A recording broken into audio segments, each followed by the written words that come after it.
গত 23শে জুন কালীগঞ্জে উপনির্বাচনের ফল ঘোষণার দিন বোমার আঘাতে মৃত্যু হয় 9 বছরের বালিকা তামান্না খাতুনের। সেই ঘটনায় পুলিশ আরও একজনকে গ্রেফতার করলো। সেই ঘটনার পর ইতিমধ্যেই 10 দিন পেরিয়ে গিয়েছে।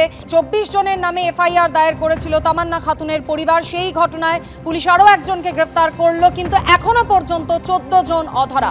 প্রদ্যোৎ সরকার আমাদের প্রতিনিধি এই মুহূর্তে আমাদের সঙ্গে রয়েছেন। প্রদ্যোৎ, পুলিশ যাকে গ্রেফতার করেছে তার নাম কি, পরিচয় এবং কি অভিযোগ তার বিরুদ্ধে? দেখো, আজ 10 দিনের মাথায় আব্দুল কাসিম শেখ নামে এফআইআর নাম থাকা আরো এক অভিযুক্তকে গ্রেপ্তার করলো কালীগঞ্জ থানার পুলিশ। পুলিশ সূত্রে যেটা জানা যাচ্ছে, সে পলাশী তেজনগর এলাকায় এক আত্মীয়র বাড়ি লুকিয়েছিল। গোপন সূত্রে খবর পেয়ে তাকে গ্রেপ্তার করে পলাশী কালীগঞ্জ থানার পুলিশ।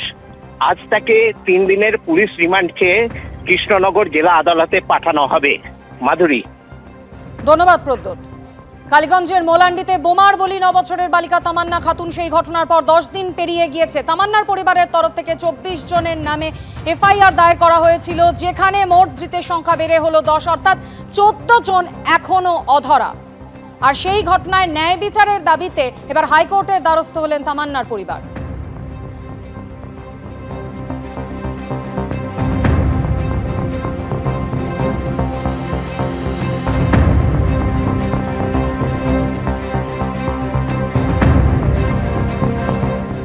রাখবো কোচবিহারের খবরে। গুলিবিদ্ধ তৃণমূল নেতা ও কোচবিহার 2 নম্বর পঞ্চায়েত সমিতির কর্মাধ্যক্ষ রাজু দে। আর এই হামলার ঘটনার সঙ্গে জড়িত সন্দেহে আটক করা হয়েছে বিজেপি বিধায়কের ছেলেকে। বিজেপি বিধায়ক সুকুমার রায়ের ছেলে শুভঙ্কর রায়কে আটক করেছে পুলিশ।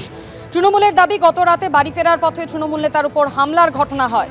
পার্টি অফিস থেকে বাইকে ফেরার সময় কালো গাড়িতে এসে গুলি চালায় দুষ্কৃতীরা। তৃণমূল নেতার ডান কাঁধে গুলি লাগে। আর এই হামলার পরেই তাকে কোচবিহারের একটি বেসরকারি হাসপাতালে ভর্তি করানো হয়। বিজেপির বিরুদ্ধে হামলার অভিযোগ করেছেন তৃণমূলের জেলা সভাপতি।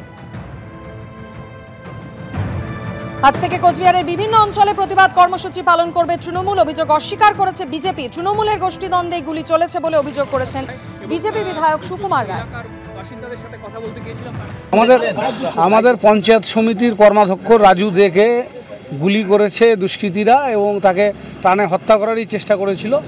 লাকিলি সে সেখান থেকে দৌড়ে পালিয়েছে এবং তার রাইট শোল্ডারে গ্রিভিয়াস ইনজুরি হয়েছে।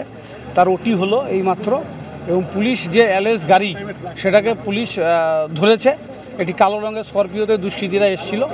তার সিসিটিভির ফুটেজ পুলিশের কাছে এসছে এবং সেই গাড়িটিকেও ধরা হয়েছে। আর ওটিও হয়েছে সাকসেসফুলি। আমরা আশা করছি রাজু ভালো হয়ে উঠবে। কিন্তু আগামীকাল থেকে কুচবিহার উত্তর বিধানসভা কেন্দ্রে এই যে 13টি অঞ্চল যেখানে দুষ্কৃতিকর কার্যকলাপ বেড়েই চলেছে বিজেপির আশ্রিত দুষ্কৃতীদের দ্বারা, এটা আর মেনে নেওয়া যায় না। বিধানসভা নির্বাচন তার আগে কিন্তু কোচবিহারে এই ধরনের ঘটনা তো কিছু হলেই বিজেপির নাম। ওইখানে বিজেপি এটার সঙ্গে কোনোভাবেই জড়িত না। কেননা ওইখানে যে ঘটনাটা ঘটছে সেই ঘটনার সঙ্গে বিজেপি জড়িত না। এই জন্যেই এই যে রাজু যে পঞ্চায়েত সমিতির মেম্বার কয়েকদিন আগে ওই নার্সিংহোমে মিশন নার্সিংহোমে ভাঙচুর করছে, কত লোককে মারছে। ওর শত্রু অনেক, নিজের দলের মধ্যে গোষ্ঠীদ্বন্দ্ব, ওকে কেউ করতে পারে না, সহ্য করতে পারে না। এখন যেহেতু মানে গুলি হয়েছে, এখন এটা বিজেপির দোষ। এখন ওদের তৃণমূলের গোষ্ঠীদ্বন্দ্ব, আর এখন বিজেপিকে ফাঁসাতে চাইছে, বিজেপির নামের সব করে বিজেপিকে ফাঁসাতে চাইছে।